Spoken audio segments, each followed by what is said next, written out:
Here we are for another round of the 70s versus the 90s. And this round, as you can tell from this crazy ass wig I have on my head, is going to be a crazy round because we have Milos Forman's One Flew Over the Cuckoo's Nest versus James Mangold's Girl Interrupted.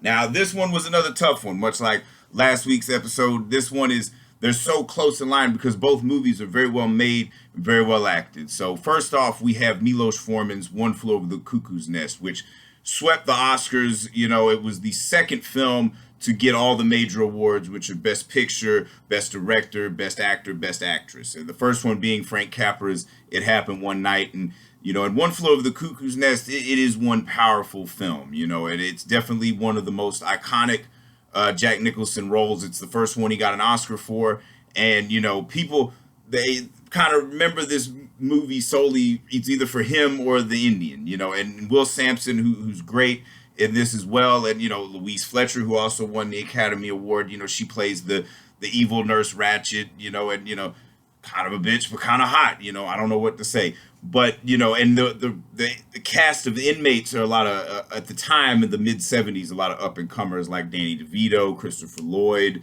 and you see Michael Berryman from The Hills Have Eyes, or in this, and a very young Brad Dourif, who had given very heartbreaking performance in this. But this was also, I believe, correct me in the comments if I'm wrong, but I believe this was Milos Forman's first American film. According to the Czechoslovakian filmmaker who came to America and made this masterpiece of a film, something that Kirk Douglas had been trying to make for a while, and then his son Michael Douglas ends up producing it with Sal Zentz and anything. But that's neither here nor there. The point of it is the movie good? And thing about it is it's a great film, not something I want to watch all the time. It's rough, but the thing of it is it's probably a perfect movie because there's not a single complaint that I can think of for this film. It's all the ending itself, much like Chinatown, it has such an iconic ending, where he just like fucking, because Nicholson, is like that guy, he was that guy in the 70s, and that's why part of the reason why the 70s is so iconic is because of Jack Nicholson. Think about some of the greatest films in the 70s, Jack Nicholson was probably in them, and this one right here, and I wouldn't say that the film rests solely on his performance, but it does keep it captivating. Of course, Will Sampson's great, but he all that fuck breaks free and everything. It's just there's not a whole lot you can say bad about this movie. Yeah, it's depressing, not something, oh, it's a fun movie to put on a Saturday night. Fuck no, it's not. But it is, it shows you what the power of cinema, it really shows the anguish and how fucked up it is to be in an institution like that, and in a way you could probably say, oh, it's a metaphor for America and all this shit, and they want you to conform to this or that and all this shit. But at the end of the day, it's about freedom, human spirit. Human beings were not meant to be caged. And as Jack Nicholson says, y'all aren't. The fact when that revelation when he finds out that most of them are there fucking voluntary, it blew my mind too. It's fucking heartbreaking, because it's like, no, you're no more crazier than most of the cocksuckers running around out there, and that's what's so upsetting, and just to see, just these grown men being treated like fucking kids, and you ever stop to think maybe that's making them fucking crazy, they just need somebody to talk to, somebody to fuck, you're gonna guilt the kid into, guilt the young kid into getting a piece of ass, just he's a teenage boy, that's all he wanted.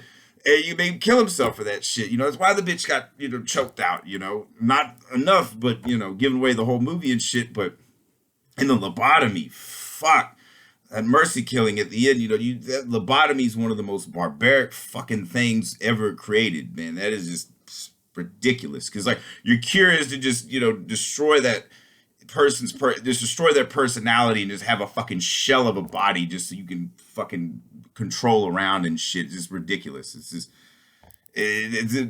definitely. But the beauty of this movie is it doesn't rely on a lot of gimmicks, and then that's where we move forward to Girl Interrupted. James Mangold's film starring Winona Ryder and Angelina Jolie, who received an Academy Award for that one as well. In a way, Angelina Jolie is the kind of the Jack Nicholson character, but not entirely. But she's not the main character. We have Winona Ryder, which is weird because like One Flew Over the Cuckoo's Nest takes place in 1963, and then we see Girl Interrupted takes place in 1968. So you kind of get a flip side of both, of the flip side of that decade, you know. And what's interesting though with One Flew Over the Cuckoo's Nest, it's not so overt. The movie was made in 1975, takes place in 1963. You don't really have any indication, you know, that like what specific year. It's in a way, it's almost, you know, with maybe the cars and sort of the music, whatever, but the attitudes of it all, it's very, you know, it stands the test of time. It's not rooted in a specific time period or place. This could be anywhere. This could be fucking today. That's why that movie's so great, because it still holds up. Whereas The Girl Interrupted, it plays on two of the biggest gimmicks, two of the biggest cop-out gimmicks you can do in cinema. One, the voiceover. Now, I'll give them that. They don't overuse the voiceover. They use the beginning and the end to kind of punctuate, because this is based off a novel, much like One Flew Over the Cuckoo's Nest was. But, you know, when Winona Ryder gives a phenomenal performance, honestly, her performance might be better than Angelina Jolie's. You know what, I'm going to go ahead and say it is better than Angelina Jolie's, because it's easy to play that villain, whereas like Winona Ryder is giving a very internal performance. You know, she's really, you know, like just like it's just heartbreaking. Of course, Brittany Murphy, rest in peace. You know, it's everybody in it, same kind of the same way too. You know, the supporting cast is made up of like up and comers at that time, like Clea Duvall, Elizabeth Moss, and you know, and Brittany Murphy. And Whoopi Goldberg is playing the nurse. You know, she's far from a Nurse Ratched. You know, she's like the nicest. Like, compared to One Flew Over the Cuckoo's Nest, this shit was like fucking day camp. You know, they're guilting that kid into getting fucking laid for the first time, and he kills himself. And it's like Winona Ryder gets to suck off Jared Leto, and her fucking nurse walks in. Oh, excuse me. You know, where was that fucking leniency? You know, I guess it took 5 years to be able to like, oh, yeah, maybe it's okay if people fuck. You know. But anyways, but the two biggest gimmicks though, the second one is it's not just it. Most movies that take place in the late 60s will use the soundtrack to let you not forget that this takes place in the fucking 60s. And it's like, there's one thing about it if you're getting like what's on the radio at the time, but you know, it's like you're using these songs to like kind of set the feel, and like when you in every chance or almost every chance they had to like really show the mental anguish in the way that like One Flew Over the Cuckoo's Nest did, they kind of cop out and show you a little montage where it's like, you know, somebody has a freak out, but oh, like, you know, they're playing guitar, or they're fucking painting each other's nails, or they're smoking. And this is what baffles me. Both movies, they're in a fucking hospital, but yet you can smoke cigarettes. That is fucking, I guess it was the 60s. I guess it was okay. We didn't, you know, lung cancer wasn't a thing back then, but it was like, you know, you think, you know, maybe that wouldn't be healthy. I don't know. Anyways, that's just a weird complaint of mine. But at the end of the day, I got to give it to One Flew Over the Cuckoo's Nest on this one, because it's like where both movies are great. It's a hard one to pick, but the ending of One Flew Over the Cuckoo's Nest, it's like Chinatown. It's like you can't fucking beat it. The ending of Girl Interrupted, not necessarily a cop out, but you know, it's kind of like a, you know, like almost a coming of age type thing where it's like, oh, look at all the shit I experienced, and then, you know, it doesn't really mean a thing. I think about that kind of diary entry bullshit. You know, he could have had a better. I like I said, I haven't read the source material, but you know, going off of what makes a good movie, you know, it's not, you know, but the performances, I'd argue, are just